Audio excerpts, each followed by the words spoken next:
बहुत ही इंपॉर्टेंट और बड़ा ही इंटरेस्टिंग टॉपिक है ये वाला। अगर आप ऐसे इसको पढ़ने की कोशिश करेंगे तो काफी डिफिकल्ट जाएगा, मैं फ्रैंकली आपको बता देता हूँ।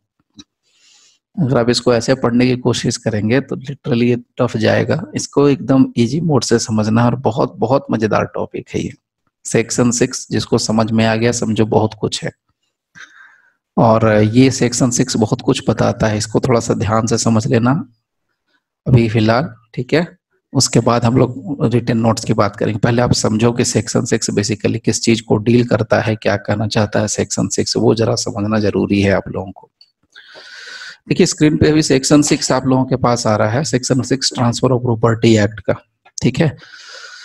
सेक्शन 6 जो ट्रांसफर ऑफ प्रॉपर्टी एक्ट का है, उसमें जो सबसे पहली लाइन जो है ओपनिंग लाइन है, जिसको मार्जिनल नोट्स कहते हैं, उसके बारे में कहा है कि व्हाट मे बी ट्रांसफर्ड, क्या ट्रांसफर किया जा सकता है। बड़ा इंटरेस्टिंग पॉइंट है, व्हाट मे बी ट्रांसफर्ड, क्या ट्रांसफर कर सकते हैं, मतलब क्या दे सकते हो तुम मुझे। So property of any kind may be transferred. Any kind property, अगर कोई भी किसी भी तरह की प्रॉपर्टी होगी उसका ट्रांसफर किया जा सकता है। एनी काइंड प्रॉपर्टी यानी मूवेबल हो, इमूवेबल हो, किसी तरह की प्रॉपर्टी का ट्रांसफर किया जा सकता है।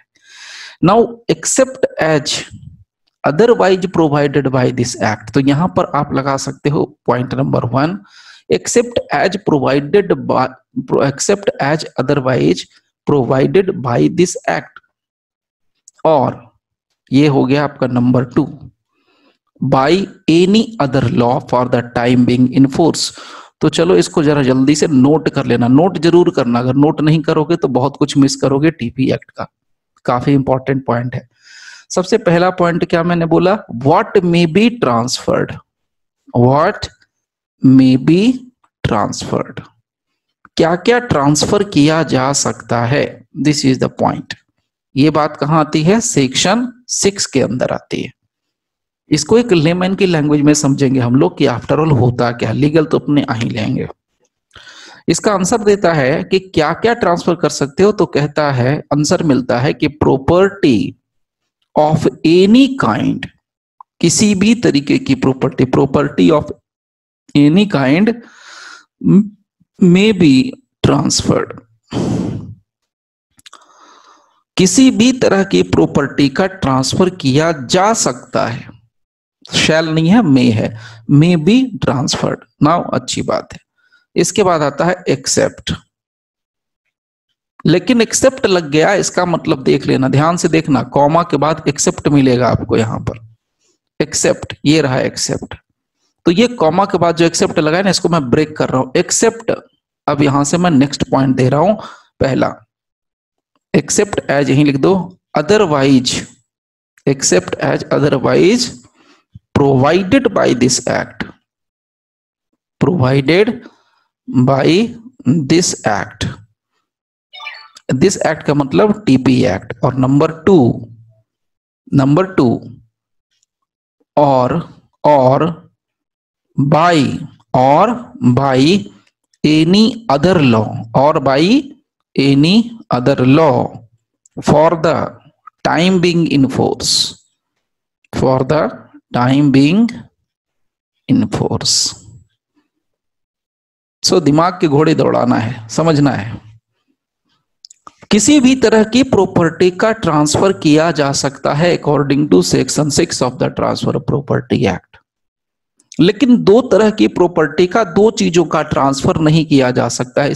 Meaning thereby in legal sense we can say section 6 provides that, जिनको नोट करना है कर लेना, section 6 provides that the property of any kind, the property of any kind may be transferred except as otherwise provided, number 1 by this act। अगर मैं बिल्कुल short में लिखते तो ये वाला पॉइंट लिखते, ये सारा ऊपर लिखते। अगर मैं दूसरे सेंस में लिखता और इजी करने के लिए तो ध्यान से ऐसे लिखता,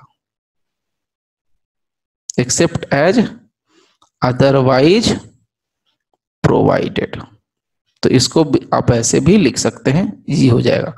तो ये बाय दिस एक्ट, यहां कुछ नहीं है, बाय दिस एक्ट और बाय एनी अदर लॉ। तो यहां पर बाय दिखा आपको, यहां भी बाय दिखा। So except as otherwise provided by this act और बाय एनी अदर लॉ, सारी तरह की संपत्ति का ट्रांसफर हो सकता है, लेकिन उस संपत्ति का ट्रांसफर नहीं हो सकता, उस प्रॉपर्टी का ट्रांसफर नहीं हो सकता जिसके बारे में ये एक्ट मना करता है।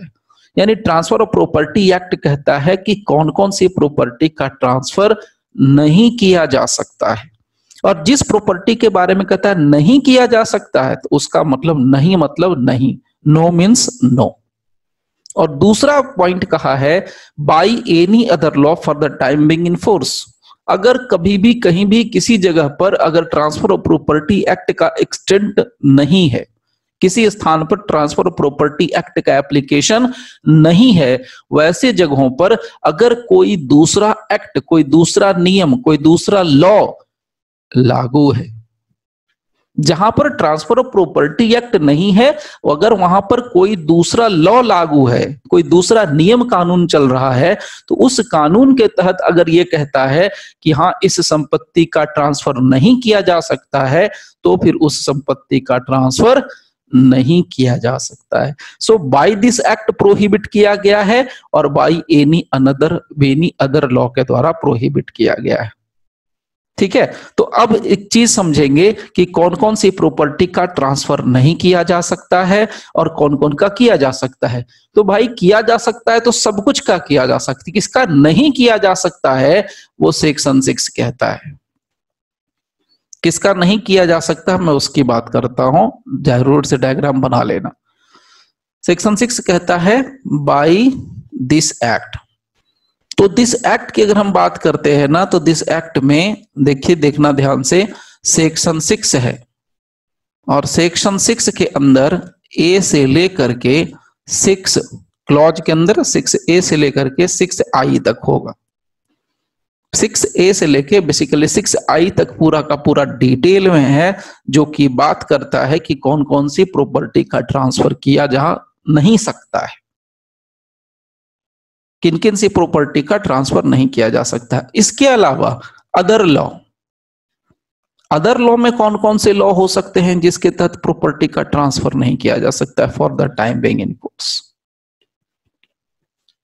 कौन कौन से वो लॉ हो सकते हैं इसके बारे में जरा समझ लेते हैं। जिस प्रॉपर्टी का ट्रांसफर करने को एक्ट मना करता है, जिस प्रॉपर्टी का ट्रांसफर करने के लिए ट्रांसफर ऑफ प्रॉपर्टी एक्ट मना करता है, उसकी लिस्ट सेक्शन 6 क्लॉज ए से लेके क्लॉज I तक के अंदर दी गई है। इसके अलावा कुछ और भी हैं जिसको हम लोग एग्जांपल के तौर पर ले लेते हैं। एनी अदर लॉ के अंदर, एनी अदर लॉ के अंदर अगर हम लोग ने एनी लिखना है लिख लो, एनी अदर लॉ के अंदर तो सबसे पहले आता है वो रिस्ट्रिक्शन जो कि हिंदू लॉ के अंदर है। जैसे एनी अदर लॉ में हिंदू लॉ हो सकता है, एनी अदर लॉ में मुस्लिम लॉ हो सकता है और लोकल लॉ हो सकता है। हिंदू लॉ, मुस्लिम लॉ और other local law, other local law या एक्ट्स।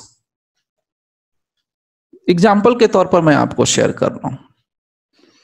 जैसे according to Hindu law, Hindu विधि के अनुसार there is a restriction on the transfer of coparcenary property, यानी वैसी संपत्ति जो कि कोपार्सनरी प्रॉपर्टी कहलाती है, सहदाई की, वैसी संपत्ति जो कि कोपार्सनरी प्रॉपर्टी कहलाती है, उस संपत्ति का ट्रांसफर नहीं किया जा सकता है। ठीक है, सो बाय दिस एक्ट किस किस का नहीं किया जा सकता है? Not transferable. अगर बहुत इजी और करना है तो नॉट ट्रांसफरेबल, नॉट ट्रांसफरेबल। तो बाय दिस एक्ट यहां पर लिस्ट है हिंदू लॉ के हिसाब से। मैं आपको एग्जांपल के तौर पर एक देखो एग्जांपल दे देता हूं, यानी जिसमें रिस्ट्रिक्शंस on the transfer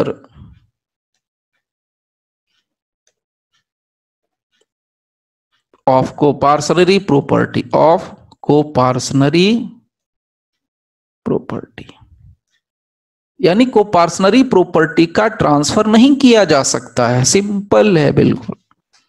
इसी तरीके से आप अगर मुस्लिम लॉ की बात करोगे तो मुस्लिम लॉ के भी अंदर बहुत सारे प्रोविजंस हैं जहां पर यह कहा गया है कि इस तरह की संपत्ति का ट्रांसफर नहीं किया जा सकता है। ध्यान से सुन लेना, मुस्लिम लॉ के अंदर भी देयर आर प्रोविजंस जिस संपत्ति का ट्रांसफर नहीं किया जा सकता है। एग्जाम्पल के तौर पर, अगर कोई संपत्ति वक्फ को दान कर दी गई है, अगर कोई संपत्ति वक्फ को ट्रांसफर कर दी गई है, तो फिर वो संपत्ति किसी और के पास ट्रांसफर नहीं की जा सकती है। जहां पर किसी संपत्ति का इस्तेमाल चैरिटी के लिए किया जा रहा है एज पर मुस्लिम लॉ, जहां किसी संपत्ति या प्रॉपर्टी का इस्तेमाल चैरिटेबल पर्पस के लिए किया जा रहा है, वहां पर भी संपत्ति का ट्रांसफर नहीं किया जा सकता है। रिमेंबर, लिख लेना। तो यहां पर एग्जाम्पल के तौर पर बता रहा हूं, restriction on the transfer of Waqf property, WAQF, Waqf property. Other law के अंदर क्या आ सकता है? अदर लॉ के अंदर आ सकता है कस्टमरी लॉ, लोकल लॉ। तो कस्टमरी लॉ में जैसे अगर कोई स्टेट का लॉ ये कहता है कि एग्रीकल्चरल लैंड है, उसका ट्रांसफर नहीं किया जा सकता है, एग्रीकल्चरल टेनेंसी का ट्रांसफर नहीं किया जा सकता है, तो उस तरीके का रोक भी ट्रांसफर को रोक देता है। यानी कस्टमरी लॉ में एग्जांपल दे देता हूं मैं आपको, restriction on the transfer, restriction on the transfers of agricultural land, agricultural tenancies।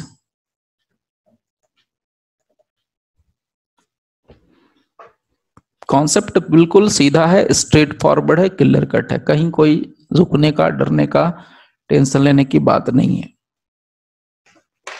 यहां तक बिल्कुल क्लियर होगा, समझ में आ गया होगा। ठीक है, एक क्विक छोटा सा रिकैप कर देता हूं, जो लोग देर से जुड़े हो या जिनको बाउंस कर गया होगा 10 सेकंड 20 सेकंड के मामले में, उसके लिए मैं रिकैप कर दे रहा हूं लोगों के लिए।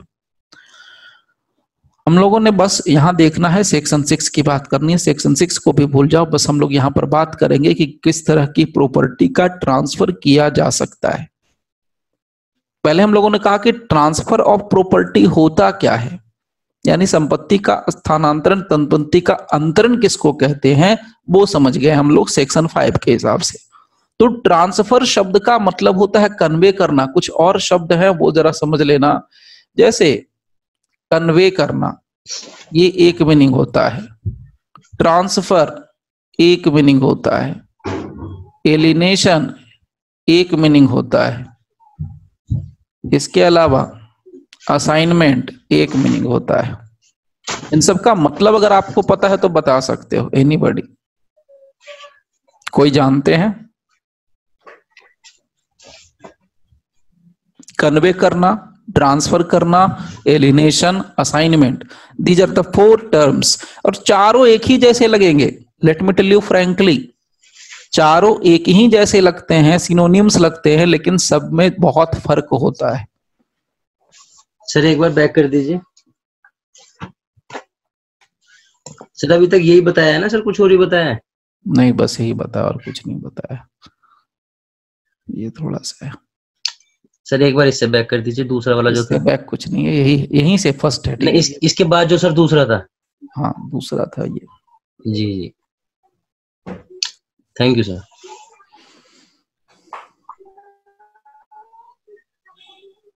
हो गया सर, हो गया। ओके, सो अभी तक हम लोगों ने क्या समझा है, बस जो मैं रिपीट कर रहा था सेक्शन 6 के बारे में, किस किस संपत्ति का, किस किस प्रॉपर्टी का ट्रांसफर नहीं किया जा सकता है।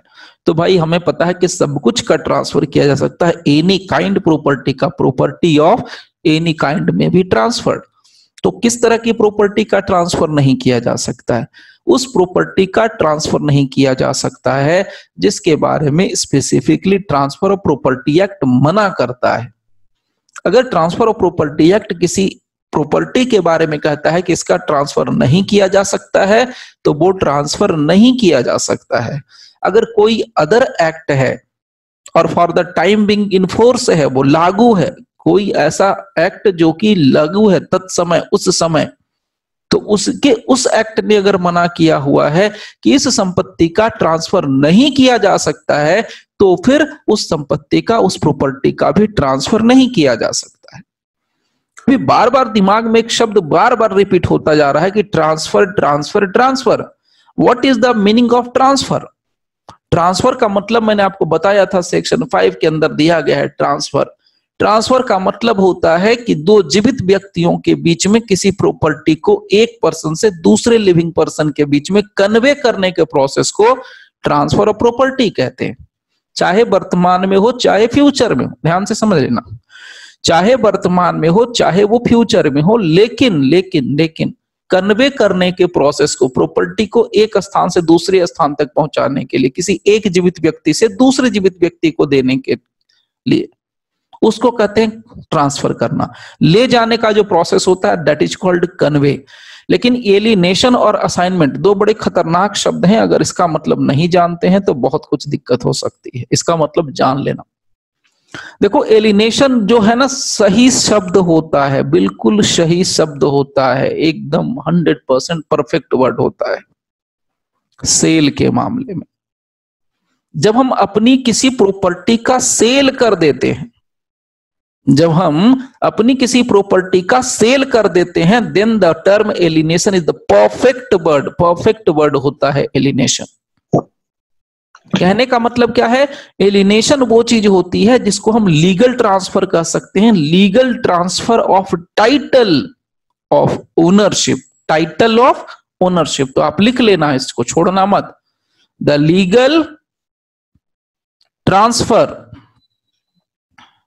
of title of ownership to another party। शब्दों का इस्तेमाल बार बार कहता हूं, शब्दों का इस्तेमाल सोच समझ के करना। एलिनेशन अगर कह दिया, इसका मतलब कि मुझे अपना पूरा का पूरा ओनरशिप ट्रांसफर करने का पूरा राइट है एलिनेशन का, ठीक है। उसी तरीके से असाइनमेंट। असाइनमेंट में क्या होता है? What do you mean by assignment?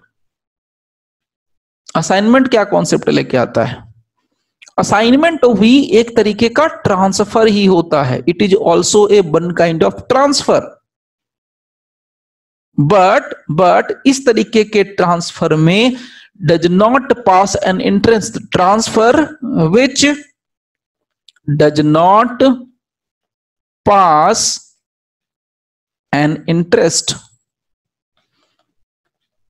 तो अलाइनमेंट और असाइनमेंट और एलिनेशन दोनों में बड़ा फर्क है।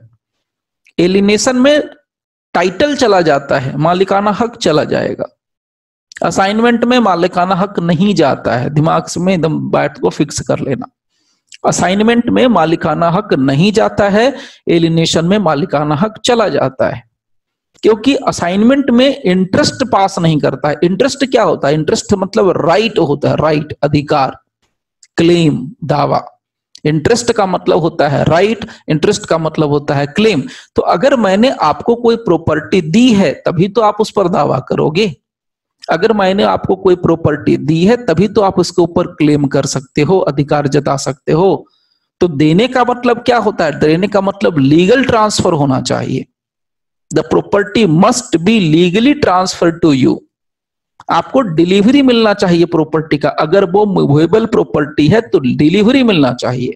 डिलीवरी के साथ साथ अगर सिर्फ आपको मैंने प्रॉपर्टी दे दी, सपोज मैं आपको अपनी कार की चाबी पकड़ा देता हूं, तो there is a mere delivery of possession. मैंने आपको अपनी कार की चाबी पकड़ा दी, इट मींस आपको मैंने मेरी कार का पोजीशन सौंप दिया, नथिंग एल्स। लेकिन अगर मैं एलिनेशन बोलता हूं तो एलिनेशन का मतलब कार की चाबी आपको मालिक के तौर पर आपको दे दी। मालिक के तौर पर मतलब अब आपको ओनरशिप सौंप दिया कार का। अब आप उसको बेच सकते हो, किराए पर लगा सकते हो, ओला को दे सकते हो, उबर को दे सकते हो, कुछ भी कर सकते हो। You can do anything whatever you want to do. So alienation is something different, assignment in something different. ठीक है, तो ये कॉन्सेप्ट जरा कायदे से समझ लेना। अब आते हैं, बड़ा इंटरेस्टिंग पॉइंट है, रूट मत छोड़ना, बार बार कह रहा हूं, कभी भी अगर छूटने लगे या भूलने लगो तो अपने नोटबुक के ऊपर फटाक से लिख लेना सेक्शन 6 का जो मार्जिनल नोट है, व्हाट मे बी ट्रांसफर, उसको दिमाग में याद कर लेना, किसको ट्रांसफर किया जा सकता है। हम लोग उसी टॉपिक पर हैं, उसी को समझने की बात कर रहे थे।